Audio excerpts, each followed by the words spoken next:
All right. Good afternoon, everyone. Good afternoon, everyone. Welcome to the Judicial Proceedings Committee. Today is Thursday, February 22nd, 2024. We have 15 bills on the docket. We're going to start off with Senate Bill 479, and we're going to invite our distinguished Lieutenant Governor up and the governor's cabinet and staff. Welcome.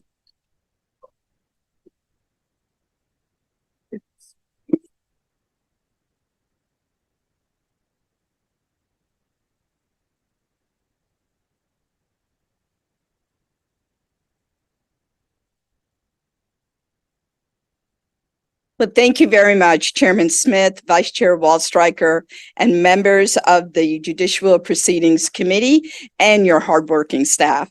I'm Aruna Miller, Lieutenant Governor of Maryland, and I'm testifying in support of the Moore-Miller administration's Senate Bill 479, the Maryland Road Worker Protection Act. Across Maryland, on any given day, there are approximately 300 construction work sites with over 1,000 roadway workers. Last year alone, there were 1,200 work zone crashes. That's over 3 crashes every single day. So for the people who work on these sites, it's not a matter of if they will see a crash on the job site, it's a matter of when. I've spent 25 years in my career as a transportation engineer, and I've been on these construction work sites. And let me tell you, and I know every one of you knows this already, it's an incredibly dangerous job to be on these sites. Senate Bill 479 protects the men and women who place themselves in harm's way on the front line of service. It is a moral imperative that we protect road workers who provide critical public service. This is how we make Maryland a state that serves. In March 2023, the work zone crash on I-695 in Baltimore County instantly killed 6 workers. This was the deadliest work zone crash in Maryland's history. 2 of the victims were a father and a son, Malon and MJ Simmons. I'm honored to be joined by their loved ones today and would ask that the Simmons family please stand and be recognized for their commitment to increasing work zone safety. Thank you. Governor Moore established the Work Zone Safety Group. We assembled a diverse team, including MDOT administrators, highway engineers, safety inspectors, law enforcement, labor, and construction workers.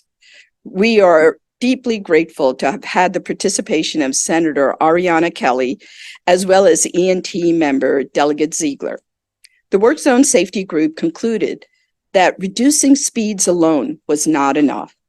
Instead, we needed to bring a culture change in driving behavior comprehensively, and that the strategy must include education, engineering, and enforcement. Senate Bill 479, the Maryland Road Worker Protection Act, focuses on enforcement. The use of speed cameras in work zones was first approved by the Maryland General Assembly in 2009. Our administration's bill utilizes technologies that were not available 15 years ago and strengthens enforcement in order to change driver behavior. Senate Bill 479 removes the requirement that speed camera be manned by a person physically present at a work zone. Instead, we're asking not just it to be manned, but also include unmanned. The proposed bill permits the deployment of multiple speed cameras across the entire span of a work zone. Many of you know that our construction work zones can last several miles. So research shows that work zones equipped with multiple speed cameras demonstrate greater effectiveness in modifying driver behavior, leading to reduction both in speeds and crashes, compared to work zones employing only a single camera, which only impacts drivers at a singular location. Senate Bill 479 also purpose is to change driver behavior and not to collect revenue from drivers. That is not the purpose of this bill. The bill includes a provision that limits drivers to 1 citation for speeding violations throughout a work zone, even if the driver is caught by multiple cameras. Maryland currently maintains the lowest work zone citation fee nationwide, set at $40. Senate Bill 479 proposes raising this fee to $290, aligning it with the citation amount issued by law enforcement when a driver is pulled over for speeding in a work zone. Senate Bill 479 requires that the revenue collected through the work zone speed cameras be reinvested into highway and work zone safety initiatives. Finally, we're proposing an amendment that would expand the protections of work zone speed cameras to county and municipality maintained roadways and require that local governments to reinvest any revenue generated to only local public safety and roadway safety programs. The people of Maryland stand with us in their support for these actions. MDOT conducted a survey in September of 2023 to solicit feedback from the public on work zone safety. Out of the more than 2,200 respondents, 66 expressed that higher fines for speeding within work zones would effectively influence their driving habits. But we know that enforcement alone is not enough to bring a culture change in driving behavior. It will require education and engineering too. MDOT has already invested $500,000 on an aggressive public safety awareness campaign to educate drivers and are engaging the sports community and students to get the message out. Through innovative engineering solutions, MDOT is also using cutting-edge technologies to reduce direct interactions between road workers and motorists, while enhancing safety through the implementation of green light systems that the General Assembly recently approved, as well as other tools. We have the capacity to spark a cultural shift in driving behavior because we've done it before. The culture surrounding drivers wearing seatbelts looked very different 35 years ago, but through education, engineering, and enforcement, the culture changed. And today, seatbelt usage exceeds over 90% compliance. We can do the same in work zones. And here's the thing, the impact of the culture change that we're aiming to create with Senate Bill 479 goes beyond just work zones. Safer driving in work zones will lead to safer driving everywhere. By intercepting dangerous driving habits, we can lower the number of crashes and fatalities across the state of Maryland, making a safer state for road workers, motorists, passengers, cyclists, and pedestrians. I ask for your favorable report on Senate Bill 479, and I'm happy to take any questions. Thank you. Thank you, Madam Lieutenant Governor. We're gonna, is anyone else going to present on the panel or just here for questions? Yeah, I think. Okay, we'll hear for the rest of the panel and then we can take questions at the end. I know we have a couple of folks who want to weigh in. Good afternoon, Mr. Chairman and members of the committee. For the record, my name is Christine Iser, Administrator of the Motor Vehicle Administration, and I also have the honor of serving as Governor Moore's Highway Safety Representative. We're proud to be here today with many of our longtime safety partners in support of Senate Bill 479 and to reaffirm MDOT's commitment to ending all roadway fatalities and serious injuries. Unfortunately, too many families have to be in that category of victims. And in 2023, we've seen our highest fatality rate since 2007 with over 600 fatalities. And that includes our 8 work zone workers. And so these statistics, as we know, are not just numbers, but their families and communities are impacted forever. As we look at work zone crashes, the contributing factors are really the same factors we see in crashes throughout our roadways. It's people continuing to get behind the wheel while they're impaired. It's driving with excessive speeds. It's distraction on their phones, failing to move over for all stopped vehicles on the shoulder, and neglecting to ensure that all the passengers are buckled. But obviously in a work zone, we know these are even more dangerous behaviors that unfortunately lead to tragedies like we experienced. And I want to make a fine point that these are all choices. A driver makes a choice to get behind the wheel impaired or not to buckle up that seatbelt or to drive excessively at high rates of speed. Unfortunately, other people often suffer the consequences of those very poor decisions. MDOT has an active highway safety campaign. It's called Be the Driver, and that encourages motorists to practice safe driving behaviors regardless of where they are, and really trying to reach that goal of zero fatalities. I really want to thank the governor as well as the lieutenant governor for convening the work zone safety working group and taking this really bold step to protect all of our workers. Over the past year, this 29-member committee developed a wide range of recommendations based on two themes. The Driver Behavior Subcommittee, which we thank Senator Kelly for participating in with us, focused on improving driver education around the work zone and recognizing the individual's role in creating that culture change the Lieutenant Governor referred to. The Roadway Operations Subcommittee focused on planning, design, and operations in the work zones themselves. Among the administrative recommendations that the Moore-Miller administration has already started implementing include updating the driver manual to include the focus on work zones and appropriate behavior, and including those flashing green lights that the legislature recently authorized. Aggressively partnering with all of our stakeholders to reach every community group and demonstrate the simulation of crash and the consequences of what happens. Expanding our safety marketing, as Lieutenant Governor said, we're really excited about some things you'll see coming soon related to work zone safety as we approach that month. Updating training and certification to ensure that we're using the best practices as a state. That includes morning huddles, really making sure the workers are also constantly reminded, because you're in that work zone all the time. So it's really easy to forget those common best practices. And then looking at innovative equipment. How can we use technology to make our workers safer? With Senate Bill 479, the state will be able to go further and reinvest our valuable resources towards highway safety programs using education, engineering, and enforcement. We know the primary causes of crashes and fatalities. It's time for this to change. It's time for us to come together. The message is simple. Changing the behavior of drivers is everyone's responsibility, so we don't continue to needlessly lose these lives on our roadways. Senate Bill 479 will improve work zone safety as well as safety throughout our state and save those lives.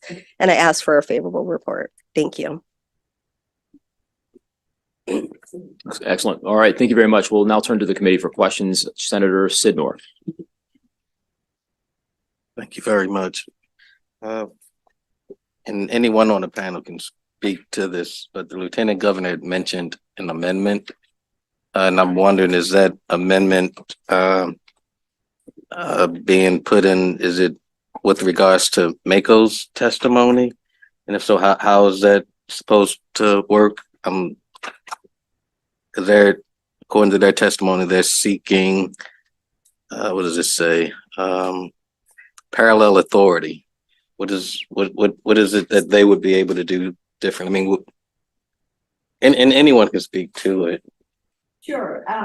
Senator, thank you for the question. So my understanding right now is the way the law is, local municipalities as well as county governments can utilize work zones speed cameras, but any revenue that's collected goes right back to the state.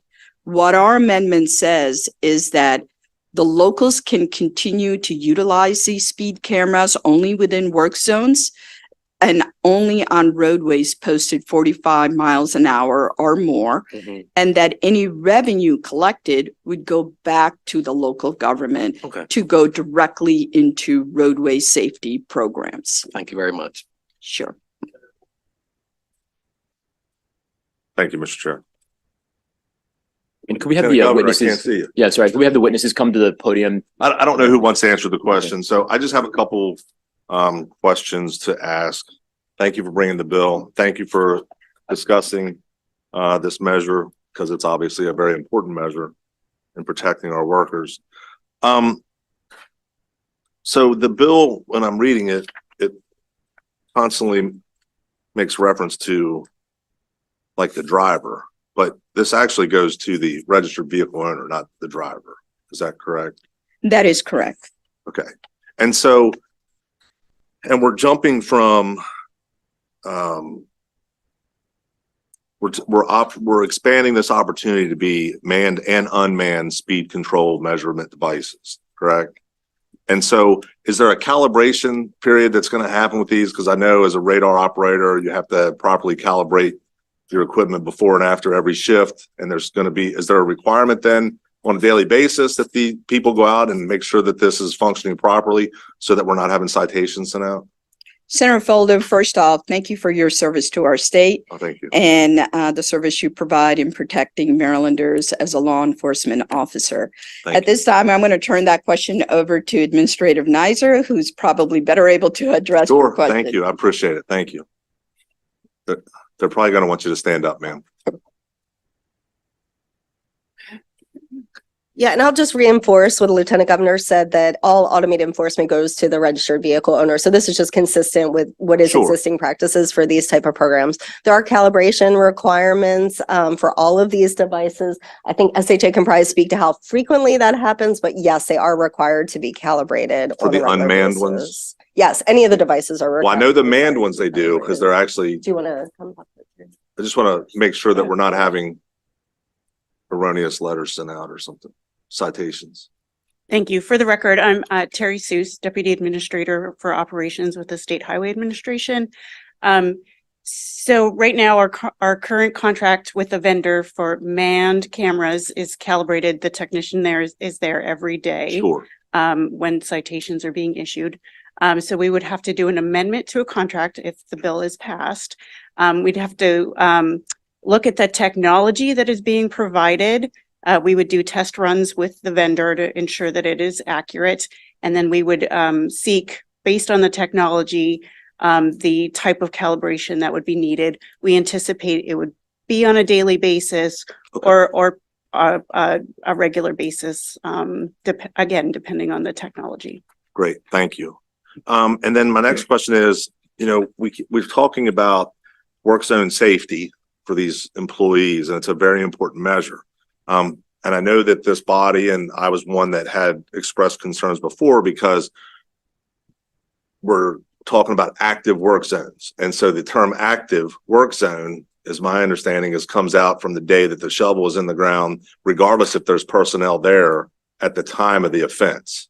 Is that still going to be how this model is rolled out on the unmanned portion? It'll be 24 hours a day, regardless if there's a car there or not, 24 hours a day.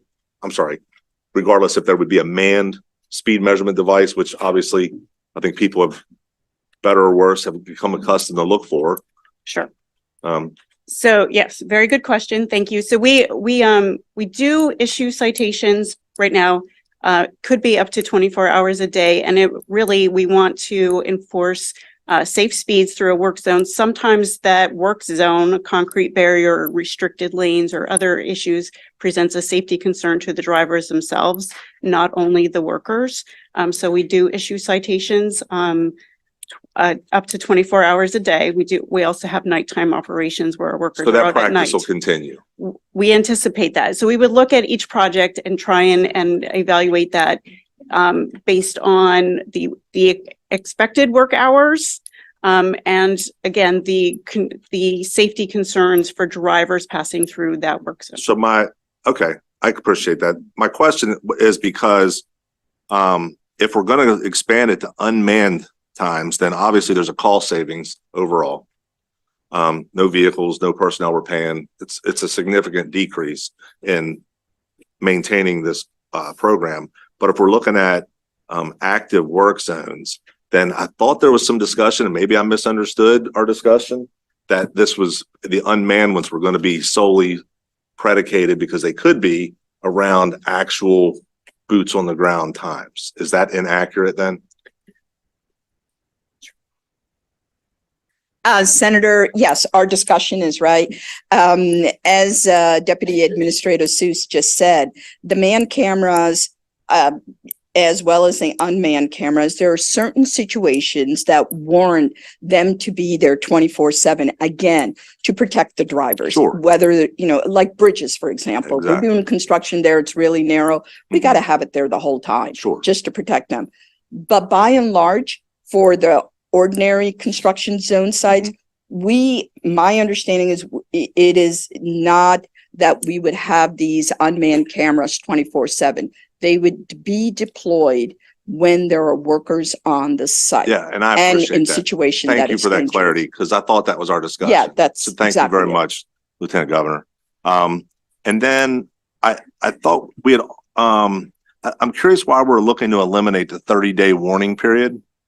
Because that's usually set up prior to the groundbreaking occurring, that you could actually, or like once they get everything out, or is that always the first 30 days? Like, why wouldn't we do like a 30-day notice ahead of time with these cameras to notify people, hey, because they're not manned, hey, this area is, they're setting up for construction to begin, to kind of do that education we're talking about, that driver education, and and putting that in their mindset. Is that something that's considered in this? Because I don't see anywhere. It looks like they're getting rid of the 30-day warning period all of a sudden, and you can just issue from day one. So Senator Folden, I'll go ahead and respond first, and then I'll Sure. open it up to Administrator Nizer. So I think when the bill was originally written in 2009, it was that speed cameras were going up across the street and drivers weren't aware that the speed camera is there. Look, most drivers, when they're going by a construction site, they should be aware that, hey, you should be slowing down. This is an unusual circumstances that, warrants a little bit of your behavior changing along that location. So the idea behind removing the 30 days, a couple of things. Number one, in order to even issue a citation, you have to be going over 12 miles an hour more than the posted speed limit, right? How much more warning do you need than 12 miles an hour? So we feel that removing the 30-day, again, when construction site is up there, you got the equipment there, the orange is out there, people should be fully on board that, hey, I better slow down here. And we're going to have signs up there saying, hey, here's the camera, it's posted, we're going to, do this.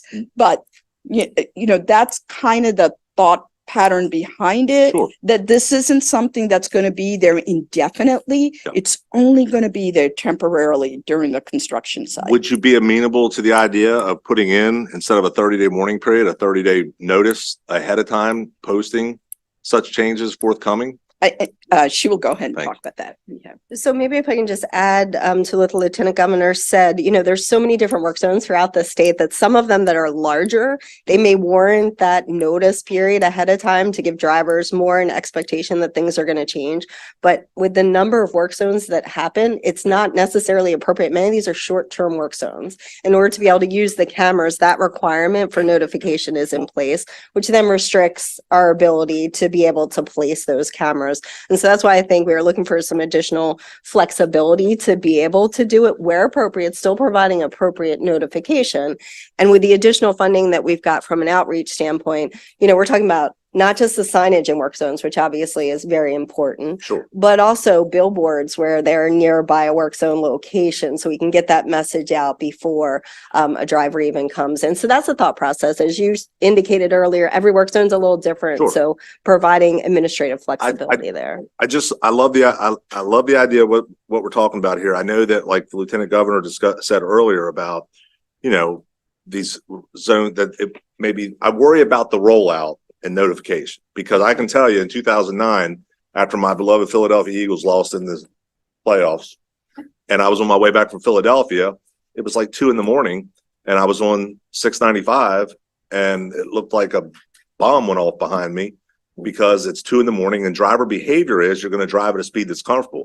There was no flashing amber lights. There was no flashing green lights. There was nothing. It was a very dark, wide open road with nobody on there. And one of these citations, I got a citation to add insult to the injury of my team losing. So As a Ravens fan, I can relate. I know. Thank you. So my question is historically, when speed studies are conducted by law enforcement or SHA, it's what is it, that 85th percentile or the 80th percentile, whatever that number is, that we like to look at, because drivers will drive at a speed that they're comfortable driving in the lanes provided, because lane widths are wider on the interstate, so it looks like you got a lot more ability to stay in your lane, but they're compressed in work zones a lot of times when you're doing bridges and the like. So I understand that process. I just get worried about the notification of people so that we're not just flipping this on and all of a sudden, there's a litany of people jamming on their brakes because all of a sudden they see the lights going off like they're walking on the red carpet. No, we definitely want to avoid that as well. Speed differential is what you're referring to, and that's really what causes the crashes, right? Yes. Vehicles That is traveling at exactly different what caused speeds it. that tend to interact For with the each most other, part, let's just say. Yes. One of the significant causes there. So I think that, as Lieutenant Governor said, we definitely want to make sure that the implementation, that everybody is aware of this. So we've even talked about, as citations are given, assuming the legislation moves forward and there's an agreed upon fine level, we would notify customers right away. So even as you're getting a citation today, it might be $290, but effective this date, it's going to be higher. So we're already thinking about how we, through every mechanism we have as a state, can do public education, the outreach campaign we talked about, the physical notice. And so this is just one avenue. It's not to say that SHA would not notify in a work zone in particular if that was appropriate Sure. based on the dynamics of And that work zone. is there a way, I appreciate your answer and I appreciate what you just said because it prompted me to think about when you said the 290 fine. Was there ever any consideration to a tiered fine schedule by either number of offenses or by the speed you're going at the time of the offense? Because the Maryland fine schedule for law enforcement is always tiered along the speed that you're traveling at the time of the offense. Mhm. So I'm just curious if you were 1 to 9 miles an hour over or whatever, and then from 10 to 19 and 20 to 29 miles an hour, was there ever a consideration to implement a fee schedule associated with the actual threat that is given? Because someone going 12 miles an hour over is wholly different than someone that's going 35 miles an hour. No, I couldn't agree with you more, Senator. I think what we're doing with this bill is no different from any unmanned speed cameras that are out there. I don't know, does the state have a tiered process for speed cameras that are unmanned? So I can tell you law enforcement does, but not the speed cameras. Right. Like the speed cameras would be, It's it's station. $40, but we're Yep. talking about a $250 additional. So I'd like to also see what the amount of revenue was from the $40 annual fees or annual assessment violation to what is the projected, by the number of those citations, you can forecast out an additional 250 per. And I thought all this was going back into education and the Mhm. work zones and all that, but now I see that there's 25% of the residuals, which can be a large amount by the number of volume of the citations. 25% now goes back to MSP for cars and I guess other equipment for That's them correct. being in these areas. That's right, Okay. because they're also part of the construction zone activity scene, right? Sure. The police are there, and as a result of that, some of this funding goes to be able to pay for the equipment that they need to serve these construction zones. But again, going back to having a tiered level, and yes, we are proposing $290 citation. But Senator, you being a law enforcement officer, you understand this better than anyone, right? Look, number one, they're violating the law when they're exceeding the speed limit. Number two, they're putting everybody in the roadway in danger. The Simmons family lost a father and a son. There is no amount of money that can equate to the loss that they'll feel for the rest of their life. So But I they're think, not getting this money. no, they're not getting So- this money. Correct. But what mean, I'm I saying feel- is, when we, the driver, as Administrator Nizer pointed out, when we make the choice to exceed the posted speed limit and decide to endanger everyone on the roadway, there's a price for that. I appreciate that response, Lieutenant Governor. And like I said, I don't have a problem. I think the bill is warranted. I just think there's some things that we could do a little better on it. Sure. So I appreciate your time. I wish we had this type of lively debate on other criminal behaviors, like, I don't know, illegal firearms, but we don't want All to. right. So I appreciate your time, Lieutenant Governor. Thank you. Thank you. Thank Thank you you. very much, Senator Folden. Let's move on to Senator James, then Senator West. It is so nice to see you, Lieutenant Governor, and I enjoyed our time in the House together, and it's very Me nice too. to see you in the position that you're in. And thank you for bringing this bill. I don't think anybody in Maryland was not aware of the tragedy of last year. Just shocking. Yes. And I've told my whole family, especially my children, don't, whatever you do, do not go off to the side of the road. If you can eat that vehicle even off a ramp, just because I've known for a long time how incredibly dangerous, of course, work zones being the worst, because there's so much going on there, but even disabled vehicles, you hear about police officers being killed also when they're trying to, retain a driver, truck drivers. It's just horrific. So and I've noticed on 95 over my many years that I see people driving faster than I've ever seen them before on a more regular basis. So my questions are not about the intent or purpose of the bill, just trying to figure out how to do what we need to do, which is change reckless driving behavior. Yeah. But also make sure that we have public support once the program is up and running, and anything we can do to make sure we can keep both of those high in our minds. So just a couple of questions for myself. I know you all mentioned that report, and my staff may not have gotten it, but could you all make that available, the report? You mentioned the two Sure. subcommittees. Okay. Are there, and a lot of these questions, as I usually tell people, follow up, you don't have to answer here, so we can let other people ask questions. Other states that have done something similar, either with the cameras, the multiple cameras, even the idea of multiple cameras, but within a 1 year period, if you're caught. And then also, most importantly, where I think I might hear from my constituents is if they get a ticket in the 290 to 1,000 range and, believe that maybe that was set in error, and how do I respond to this? So the other thing I'd be interested in is if this is happening elsewhere, especially with these very high citations from an unmanned situation, has that resulted in significant behavioral differences in drivers? Because that's, as I understand, this is not about raising revenue, but about changing behavior. So we want to make sure that whatever we do, it does change behavior. And then, again, maybe it's in the report or elsewhere, but if you could get back to me on how much money you think might be generated by this program. I'm sure as the money decreases over the years, that's going to be something we're happy about, that we Absolutely. don't have a revenue source, right? That's what we really want. But just to let me know what you think that might be. Let me see. I'm wondering about this, since what we really want to do is change driver behavior as quickly as we can, as consistently as we can. Is there any thought behind more signage?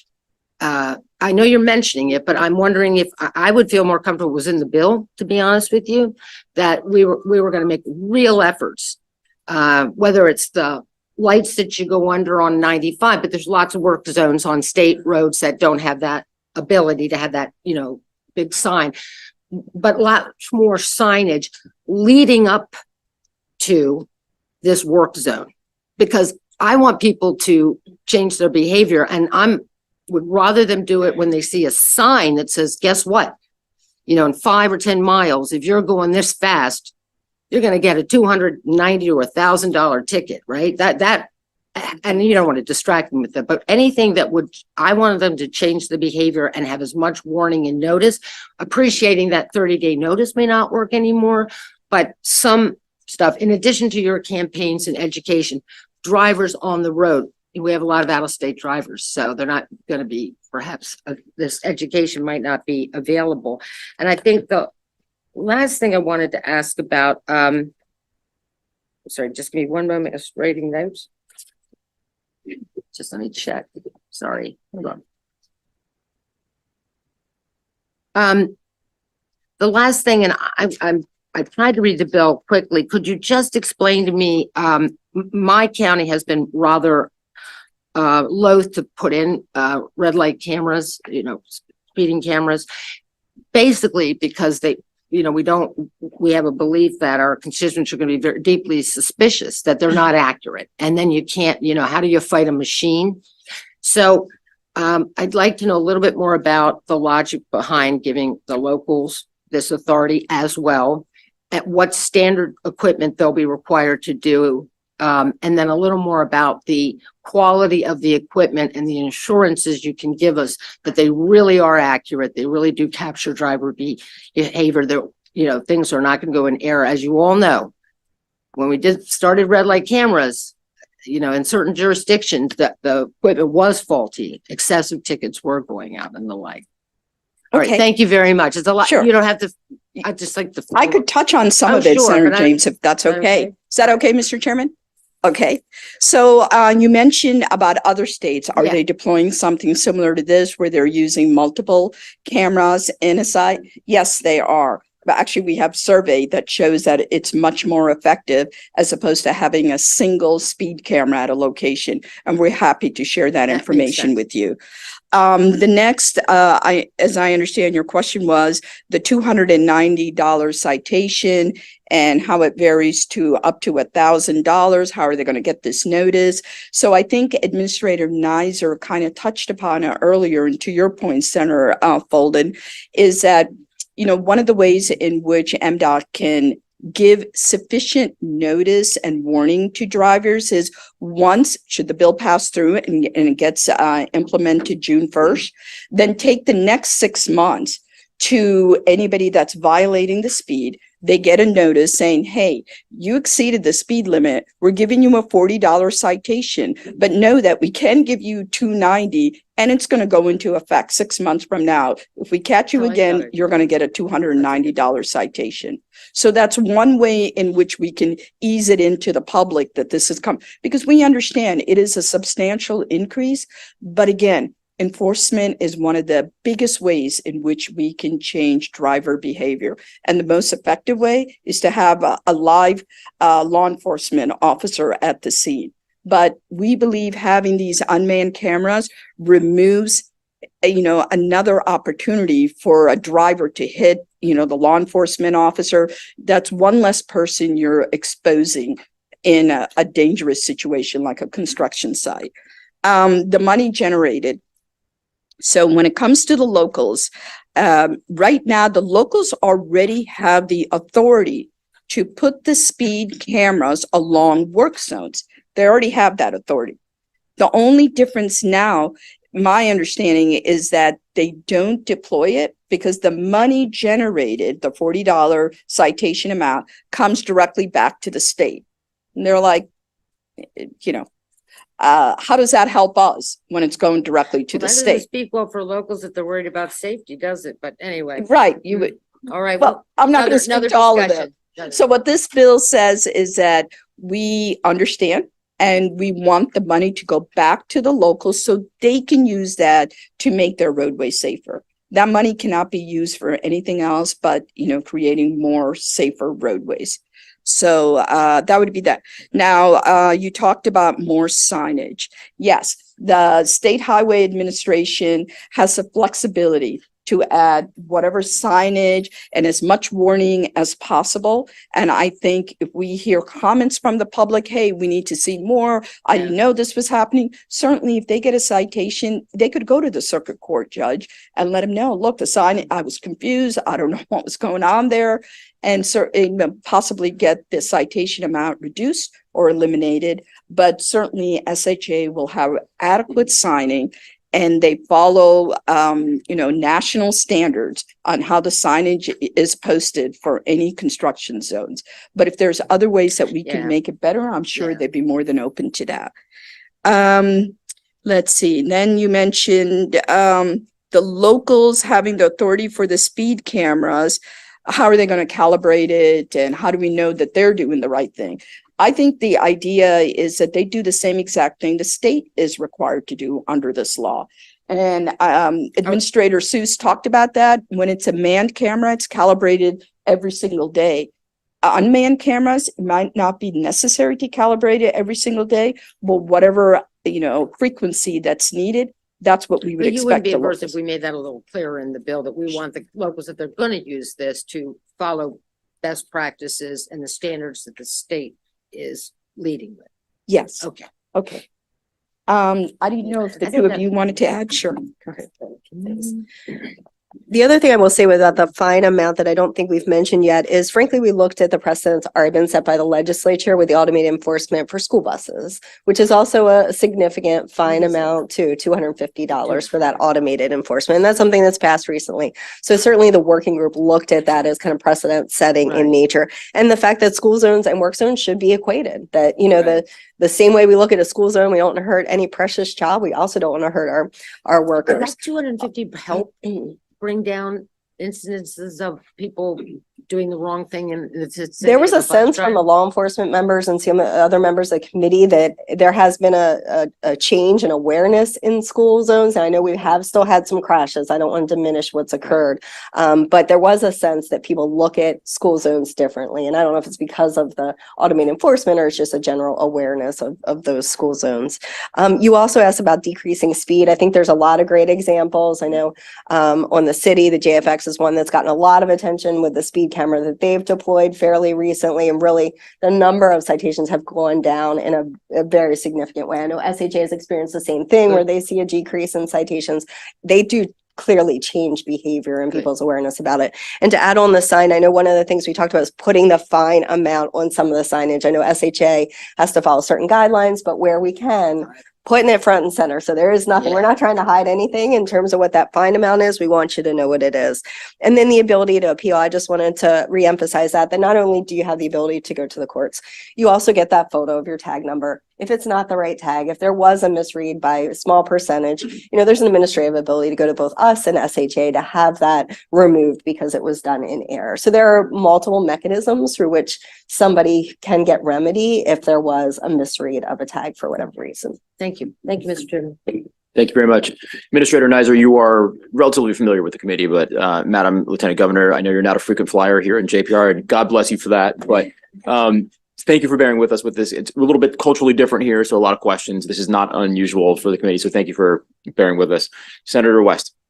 Thank you, Mr. Chair. I will have relatively fewer questions, but it's always great to see the Lieutenant Governor. We served together in the House of Delegates, as did Mr. Ludke and me. So it's like old home week in here today. So I want to congratulate the administration for this bill. I think I sponsored 14 of the 16 administration bills this year. This is one of them. I think it's a great bill.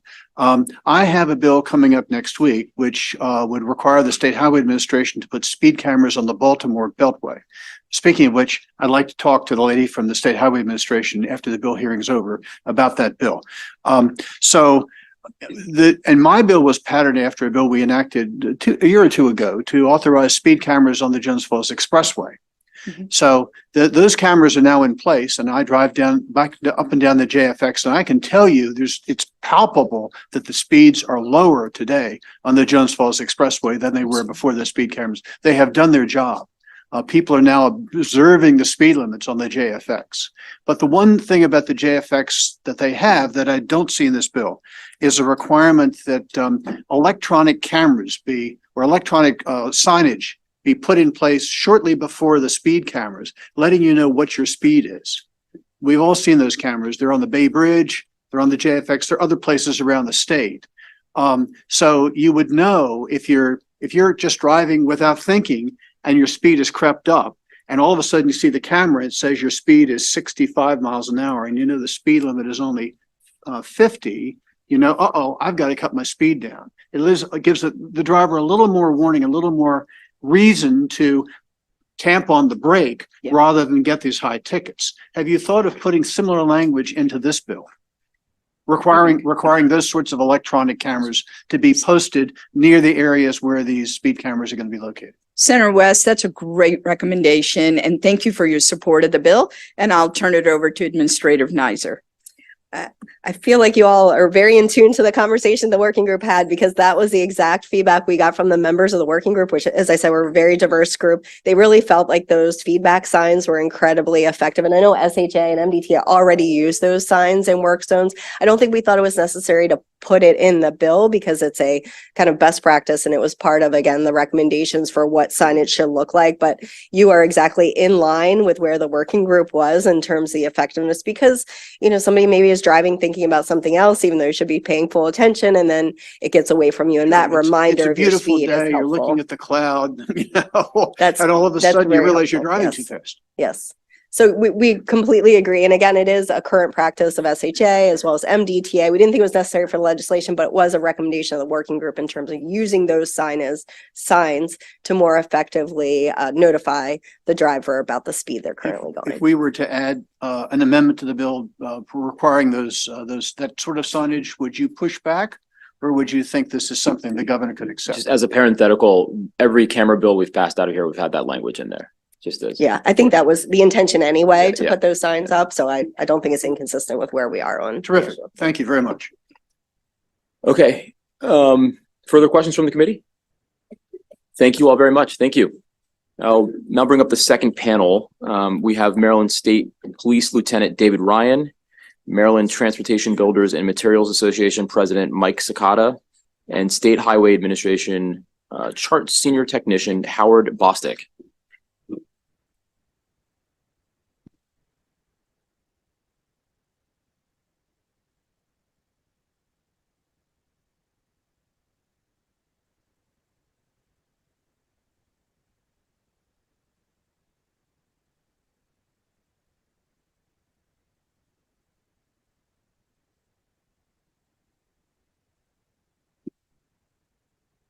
Just say the members. Those were good, very good questions. I thought it was good debate. Thank the members for the questions. So go ahead. Thank you. Good afternoon, Mr. Chair and esteemed members of the committee. I'm Michael Sakata at the helm of the Maryland Transportation Builders and Materials Association, championing the cause of over 30,000 workers who are the backbone of our state's transportation infrastructure. And today I stand before you not as a representative of an association, but as a voice for those who risk their lives daily in Maryland's work zones. I say work zones, but they're war zones right now. Our urgent plea is for the passage of Senate Bill 479, the Maryland Road Worker Protection Act. This is a beacon of hope for enhancing the safety for our dedicated workers. The tragic event, as mentioned on March 22nd, served as a grim reminder of the perils faced by our workforce. It's a clarion call that we no longer can ignore.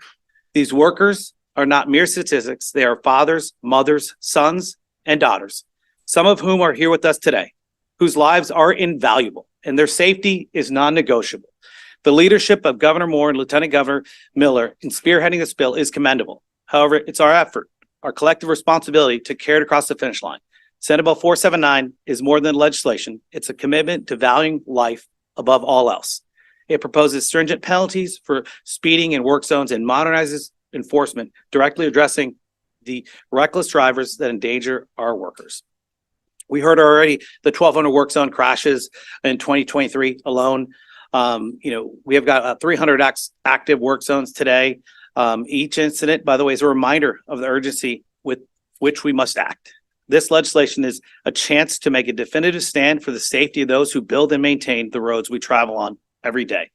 I also want to comment this bill doesn't change that threshold that you're considered speeding if you're going 12 miles over that posted speed limit, which is a lot. I mean, I implore you with the utmost sincerity and urgency to cast a favorable vote for Senate Bill 479 to change driver behavior, and let's honor the lives of our road workers by ensuring their safety is a priority. Your support can save lives and send a powerful message. Thank you for considering this life-saving legislation. We'll take questions at the end of the panel. Thank you. Good afternoon, Chair Smith, Vice Chair Waldstreicher, and members of the committee. I'm Lieutenant David Ryan, Commander of the Maryland State Police Traffic Incident Management Section. I've been a Maryland State Trooper for over 21 years and have served in various field command billets since 2013. I also served on the Lieutenant Governor's Work Zone Safety Committee. I am pleased to be here to provide a law enforcement and safety perspective relative to Senate Bill 479. As a commander of TIMS, I often respond to and supervise collision scenes that occur within highway work construction zones. Work zones provide a unique and challenging environment for law enforcement. Citizen safety, worker safety, as well as officer safety is paramount. As you know, many work zones are currently staffed with a state trooper to provide scene safety and a visual deterrence. These troopers are specifically trained to work within these zones. Recently, the State Highway Administration provided funding for an additional trooper to specifically provide enforcement in and around the work zone. Additionally, Colonel Roland Butler, Superintendent of the Maryland State Police, has tasked each barrack across the state to conduct regular work zone safety initiatives within their respective counties. In 2023, the Maryland State Police conducted 276 of these initiatives, provided 9,214 hours of enforcement, made 8,124 traffic stops, issued 11,489 citations and warnings, made 51 criminal arrests and 45 DUI, DWI arrests in the work zones. This work is and will continue throughout 2024 and beyond. Many of these collisions occurring in the work zones are related to three factors: speeding, distracted driving, and impairment.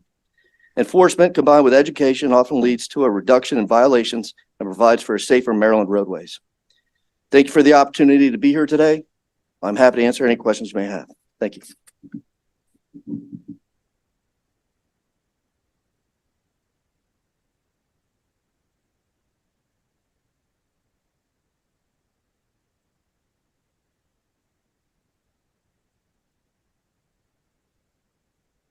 Good afternoon,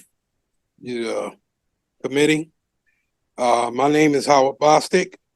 I work for Maryland State Highway Administration Emergency Response Technician for CHART. I was a member of the Driver Behavior Subcommittee work group led by Administrator Nizer.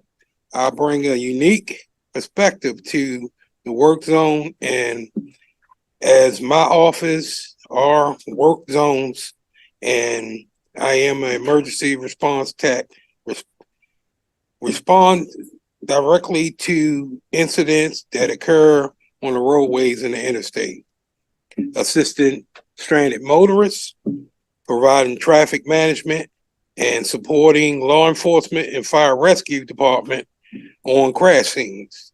I have a firsthand look at the recklessness and distracted driver behavior motorists when they travel through our work zones. People continue to speed, don't move over, and makes our job even more unsafe already than it's already are.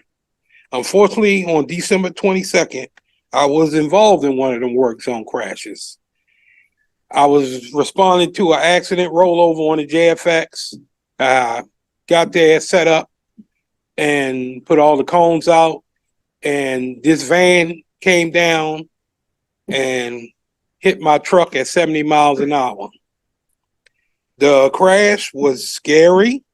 My life flashed before my eyes. And I hope you will vote for this bill. And I just want to thank the governor for putting the bill out there, the lieutenant governor, and Administrator Nizer. Thank you for having me. Thank you very much, Mr. Bostic. Questions from the committee? All right, seeing none, thank you all very much. Thank you for being here. All right, now we'll hear from Mr. Brown, Marshall Brown, Debbie Jennings,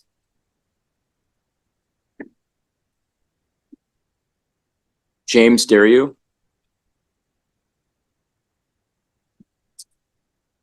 Chair Smith, Vice Chair Wallstriker, esteemed members of the committee, I extend my gratitude for the opportunity to offer verbal testimony in support of Senate Bill 479, the Maryland Road Worker Protection Act. My name is Marshall Brown, and I serve as the Director of the Laborers, Employers, Cooperation, Education, and Trust in the Mid-Atlantic region. LESIT is a joint labor management association within the construction industry affiliated with the Laborers International Union of North America, or LIUNA for short. Our mission is to address worker issues with the welfare and safety of our workforce being top priority. Today, I stand before you in support of Senate Bill 479. This legislation is crucial for protecting our workers. High-speed work zones have taken a toll, as seen with the tragic loss of lives on 695 recently. Senate Bill 479 offers enhanced safety measures that can save lives and ensure that every worker returns home to their loved ones at the end of each shift. The measures include those previously mentioned before me. On behalf of LESIT, LIUNA, our contractors, I urge the committee to support Senate Bill 479. Thank you.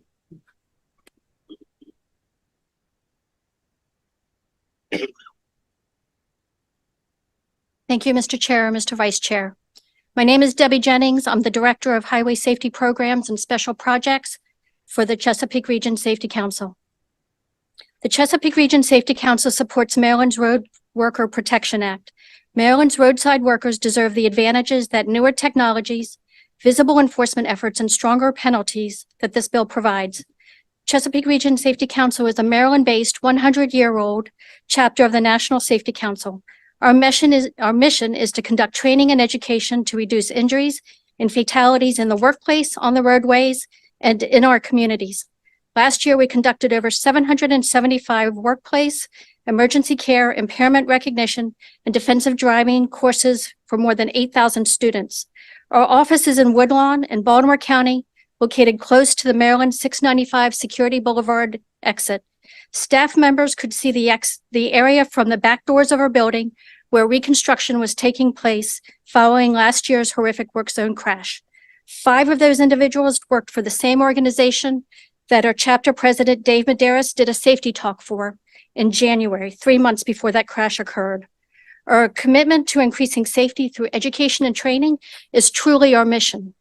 The purpose of my presence today is to share that we recognize that there are more E's in highway safety than education, which is the E that I typically represent. Maryland state, local, municipal employees and those working for our contractors are extremely vulnerable, as they must often focus closely on using tools and equipment in a safe manner instead of looking out for the actions of passing motorists.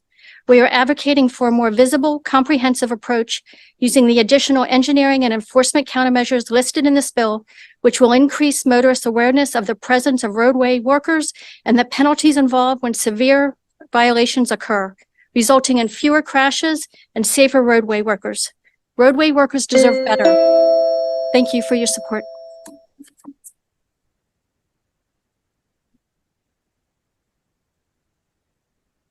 Chairman Smith and members of the Senate Judicial Proceedings Committee, my name is James Drew, and I'm testifying today as president of the American Council of Engineering Companies Maryland chapter in support of Senate Bill 479.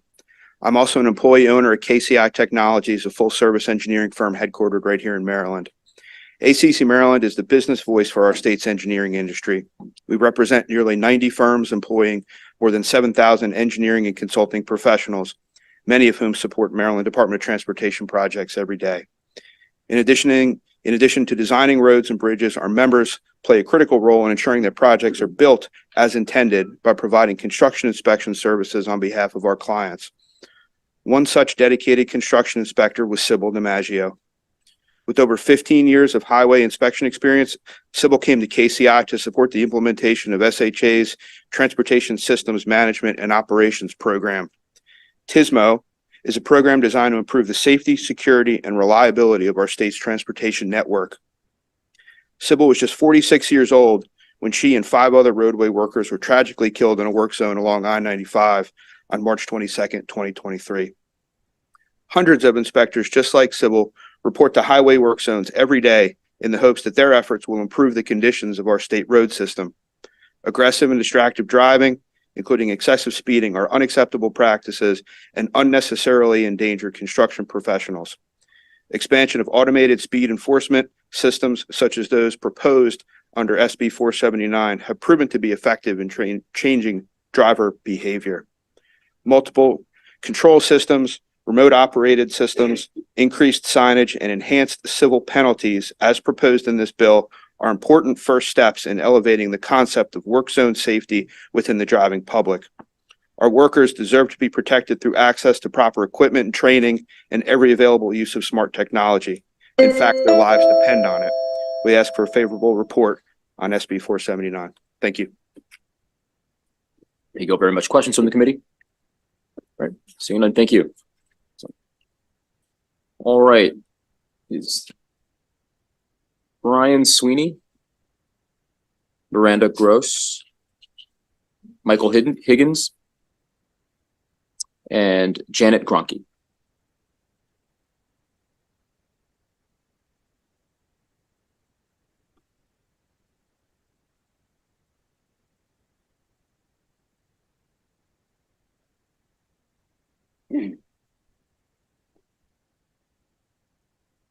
Hi, my name is Brian Sweeney. I'm speaking as a representative of Dimensional Products Incorporated of Finksburg, Maryland, and a resident of Baltimore City. I'm here to express my support for the Senate Bill 479.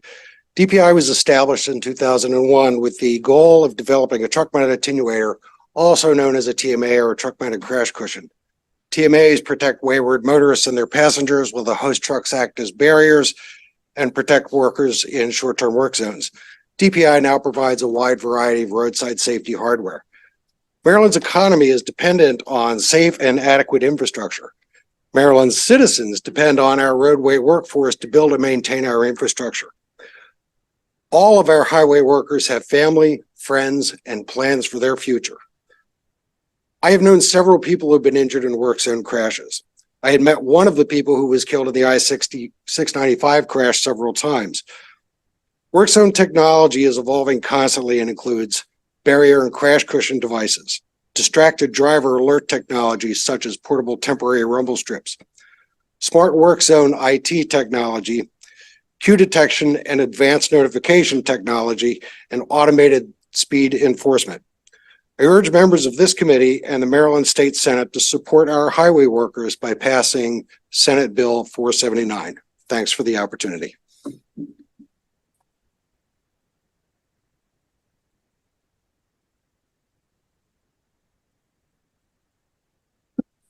Excuse me. Good afternoon, Mr. Chair and members of the Judicial Proceedings Committee. My name is Mike Higgins, and I'm the General Manager for Concrete General, Inc. I'm here today to speak in favor of Senate Bill 479, the Maryland Road Workers Protection Act. We're a family-owned, Gaithersburg-based highway contractor working primarily for MDOT SHA and MDTA, building and maintaining our roads here in Maryland with over 50 years in the business and currently over 300 employees. Last year on March 22nd, Concrete General lost 5 workers on I-695 from the crash. That changed our company, changed the victims' families forever. With me today is Kim Simmons, the widow of Stick Simmons and mother of MJ Simmons, 2 of those victims. Also here is Wanda Green, Stick's sister. Besides Stick and MJ, we lost Pancho and Carlos Escobar, 2 brothers, and Chichi Ruiz, another member of that crew. Sybil DiMaggio, KCI employee, was the 6th victim that day. Over 100 years of experience was lost in a matter of seconds on 695 on March 22nd. So Wednesday afternoon, around 1 o'clock, by a driver entering the work zone at a speed over 100 miles an hour. We desperately need to see safety changes made in Maryland work zones so this does not ever happen again. The construction work zone is the work office for our field folks.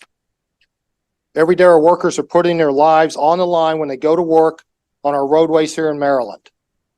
We all need to do our best to help our workers go home each night to their families. The changes outlined in SB 479 are a step in the right direction. I ask that you do not forget what happened on March 22nd, 2023, and help make our office, our work zones, safer. Please vote favorably on Senate Bill 479, and thank you for your time today. Good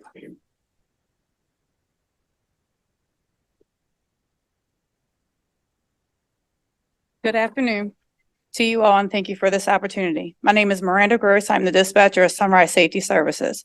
I've been with Sunrise for 15 years. The first 8 years were on the roadways.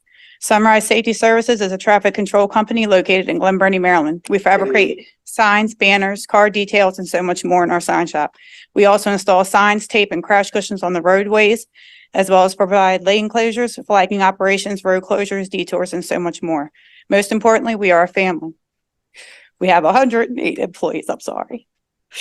We have 108 employees, and I have a personal connection with them all. I love these men and women and their families, and I have to do everything in my power to keep them safe. We have our own safety committee and meet every week to find more ways to make us safer. On top of that, we meet with our MOT managers once a month and entire company once a month as well, in order to keep our road crews informed and engaged. I'm here today to speak in favor of Senate Bill 479, the Maryland Road Worker Protection Act. We desperately need to see safety changes made in Maryland's work zones. Every day, our workers put their lives on the line, and we need to ensure they go home each night to their families. I know that these changes are a step in the right direction. I appreciate Governor Moore and Lieutenant Governor Miller for all of their hard work for introducing this bill to protect Maryland's work zone employees. I would like to thank them, not just from myself, but from the entire construction community. So many have not had the pleasure to see and feel the love, energy, and concern that they have shown from the very beginning. On March 22nd, 2023, all of us in this field felt this tragedy. My phone immediately started blowing up with phone calls and text messages from our employees and contractors asking if we were okay and who was involved. A lot of us have worked with some of who lost their lives that day. We cried and mourned over this. We never want any family to go through what these families have gone through.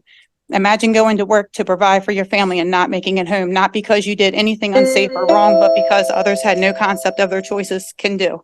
Please help us make changes and a difference to keep our men and women safe. Thank you for your time today, and I ask that you vote please favorably and on Senate Bill 479. Have a wonderful day.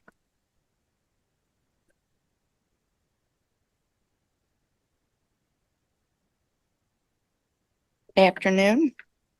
My name's Janet Gronke, and I am the president and CEO of Sunrise Safety Services. Sunrise is a traffic control company. We're located in Glen Burnie, Maryland, and we have been in business for 28 and a half years. We have 108 employees, and approximately 87 of them work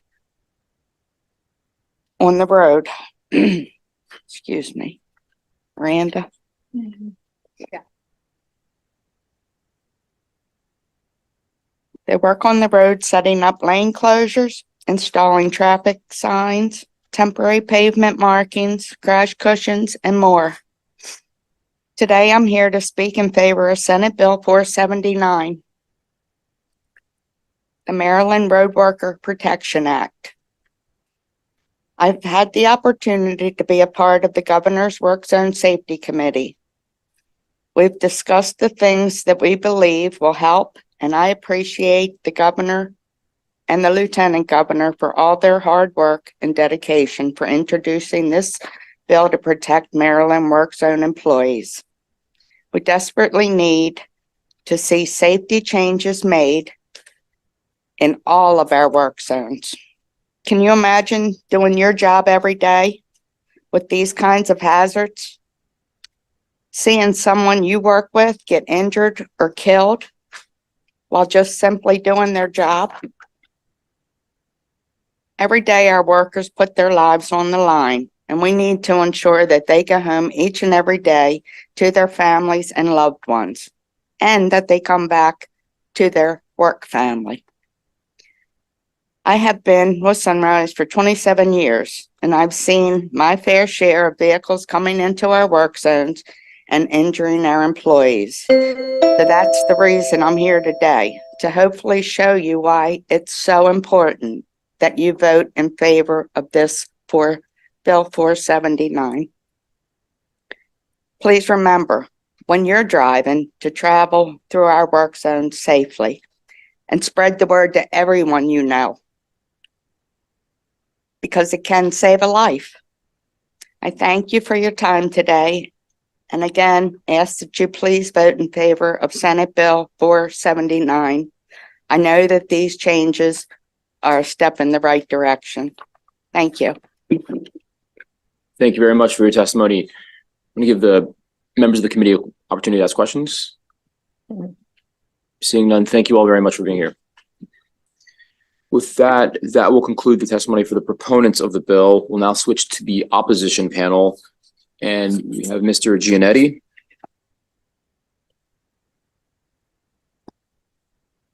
Welcome back to JPR. Hello. Members of the committee, it's an honor to come back here into the committee on which I served years and years ago. Great to see Senator Charles. I see some great senators, Senator Muse from Prince George's County. I'm going to mention Prince George's County in this testimony. I am not here representing any organization. I'm actually here representing a concept, and that concept is institutional memory.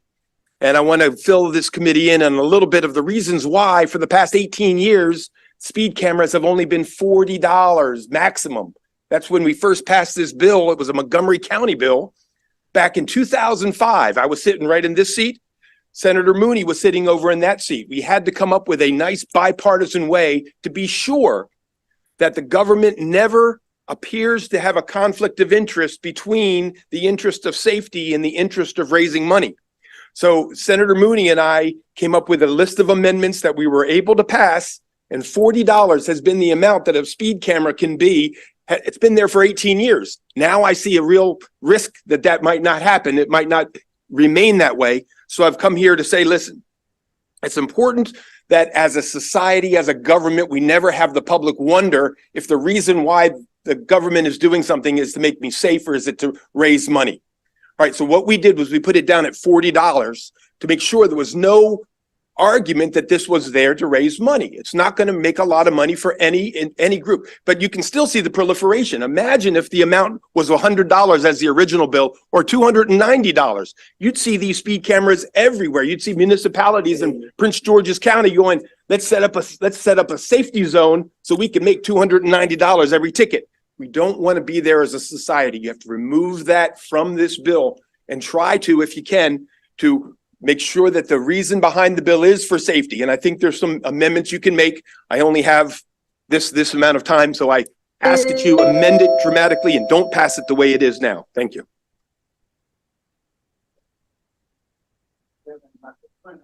I'm very good, my good friend. How are you? I love that jacket. Thank you. Thank you.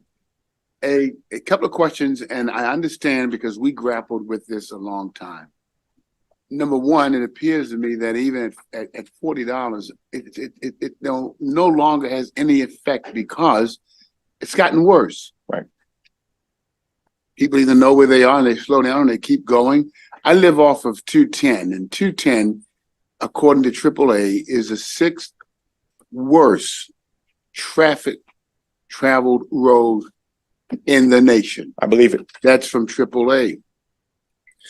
I'm grappling with, I'm not sure if somewhere between the fines, because I'm concerned about fines in poor communities, et cetera, et cetera.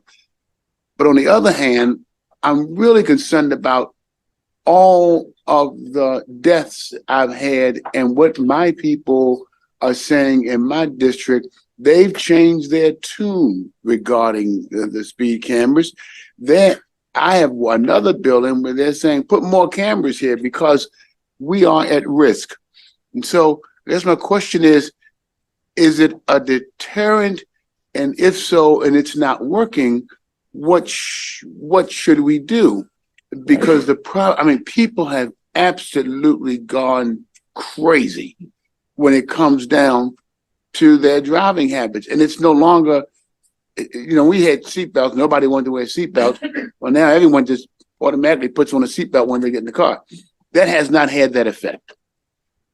What do you suggest that we do in the meantime that could have some effect? Because if it's not having an effect, then it is just that, a money-raising tool. Right. But if it's something that can be a deterrent and change behavior, and because it's $40, it's not changing behavior, what do you suggest we do?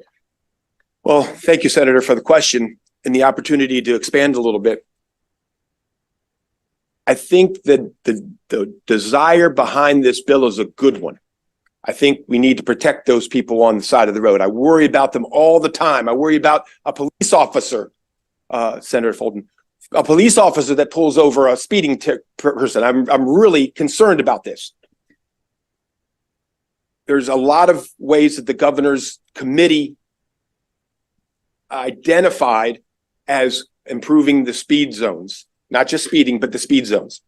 I know that 210 was recently added into the legislation that you're allowed to now put one down on 210. I think that just added. I don't know if it's in effect yet, but it's in effect soon. In effect, we're now putting more. Yes, okay. So, and I know that the speed zone on the JFX worked also. A concern that I have in this bill is something that I think Senator Folden or Senator James brought up, was the concern that this is actually not going to the speeder. This is going to the owner of the car. All right. So I worry that maybe the owner of the car, if it's not the person who's driving, that's maybe they don't worry about speed zones because it's not going to be them that gets the ticket. maybe that's one of the issues that we have. So maybe addressing that issue, that it's actually somehow the driver. I love the fact that when you don't have an automated speed camera, that you have a police officer to determine whether or not there was a good reason to be speeding. And you and I both know we could list on one hand easily reasons why you might want to speed, that it's in the public interest to speed, getting a woman to a hospital who's pregnant, who's going to have a child, an injury to a child perhaps.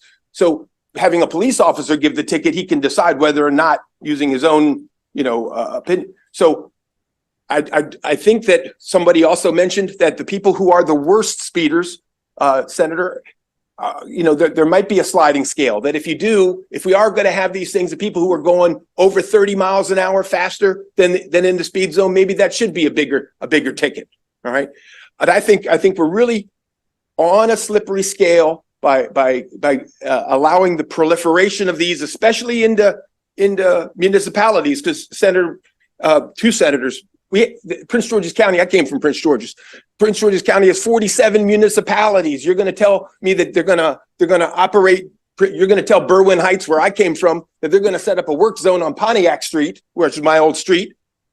And it's going to be to repave something, but they're going to put a speed camera right there. And I don't know how long that's going to be there and who's going to monitor how long that work zone is going to be there. And I think when you're trying to allow the individual municipalities to raise money by these tickets, that maybe safety's taking a back seat. And I don't think it's wrong to be asking for money, but the money shouldn't be at the expense. You should never have a government saying, oh boy, we're benefiting from people breaking the law. Look at this, we're raising money because people are breaking the law. We hope more speeders come down because we need to make that budget. We need to balance our budget. Let's hope we have more speeders in the work zone. People can say the same thing about police officers when they say they have to reach a quota or whatever, whether it's true or not. They already say the same thing. It's about money. So what's different? Well, and I think the thing is that, and correct me if I'm wrong, Senator, I think we, at least for the state police, which is this legislature, I think we outlawed is the wrong word. We've put something in the statute that says they're not allowed to have those quotas. And that exactly shows you how negative their opinion is of the populace about the government. They think they're out there trying to raise money. Right? We don't want to give them that reason. And here we have the governor of their state saying, we need to raise money. Let's raise the ticket. Let's raise the cost of tickets. So this is in the same posture of current law. You can't make it a quota. I know what people will think, but they think a lot of what we do now. We have to do what is best. And so it's the same. It's even. It's no quota system for the cameras, no quota system for police who are giving out tickets. I'm trying to just see where the difference is. Well, the difference is because when you have a police officer, if that police officer has a goal that he has to make, and that when you generate that ticket for that police department, the Berwyn Heights Police Department, the District Heights, or the Seat Pleasant Police Department, you would never want that money to go into a general fund or into any. You never want, even in the current system, the municipality or the state or whomever, the state highway administration, to benefit from someone breaking the law. And so if it does that, then this body should step in and make sure that it doesn't look that way. And this bill, the way it's currently written, and I think you can improve it, looks that way now. I got you. Okay, thank you. Thank you very much. Sure. Senator Folden. Thank you, Chair. Thank you, sir, for coming out. I appreciate your enthusiasm and understanding that the complexity of the bill, we're trying to pass something that's meaningful, but we want it to have the meaning of the intended purpose, which is work zone safety. Right. So in that spirited, and by the way, I guess you didn't like my jacket. I thought yours was much better than Senator Muse's. Okay, all right. See, that's what I was. Thank you. Yours is the best. Yeah, Senator. thank you. So you bring up a very valid point, and this is one of the concerns I have, because I'm in a district, unfortunately, that several of the victims of this horrific crash last year live. And when you have that type of personal impact to your community, it requires change, right? And so we have to move forward with the idea of the proper lens of the change that we're trying to accomplish. And, you know, it's no different than one of the things, it's funny you bring up, like Montgomery County was the first one to do it. There's a continuous battle, it seems like at times, that, you know, Montgomery County may want to be the first one to bring up a new bill or lowering speed limits below what's a enforceable amount in the state. They wanted to be able to do that years ago, and they couldn't do it, so they got upset. So they wanted to just do it just for Montgomery County, so everywhere else is stated. So now we've gotten to the point where, again, because of the governmental trust issue, that we're allowed to conduct a speed study to to adjust the speed limit down below what is normally your associated speeds. Like in residential areas, it's 25 miles per hour. In business districts, it's 30 miles an hour. Well, now if they perform a speed study, regardless of the results, because it's a speed area or a zone that is not of a high enough speed, right? Regardless of the results, which they don't have to publish either, they can then, as long as they conduct it, move the speed limit down. And in those areas, we're seeing high concentration of cameras. That's concerning to me, right? Because that gives this credence to what you're saying, is that it's somehow, you know, this money grab. I don't feel that the design of this is to be a money grab. Right. I have concerns about the height of the sudden shift of $250 without a scale, which is what you already alluded to. So, you know, if we're talking about speed or safety, though, wouldn't it be something, and maybe, you know, I'm asking you to comment, wouldn't it be something to look at maybe restricting, almost like a funnel, the number of lanes, so that the lane nearest the associated workers, or, you know, where they are, is no longer in operation? You just create that squeeze, which in and of itself creates a slowing effect in that area. Right. That's one solution. And it doesn't put our workers right on the buffer of vehicles that at 50 miles an hour are going 74 feet per second. Right. So that's one. The other one is obviously, you know, and they do this in some areas, when you restrict the width of the lanes. By nature of humans, we see that as constrictive, even though there may be nothing on either side. If we see those lanes, we want to stay inside those lanes. So the natural human reaction is to slow down, because you don't want your car going off onto the painted lanes.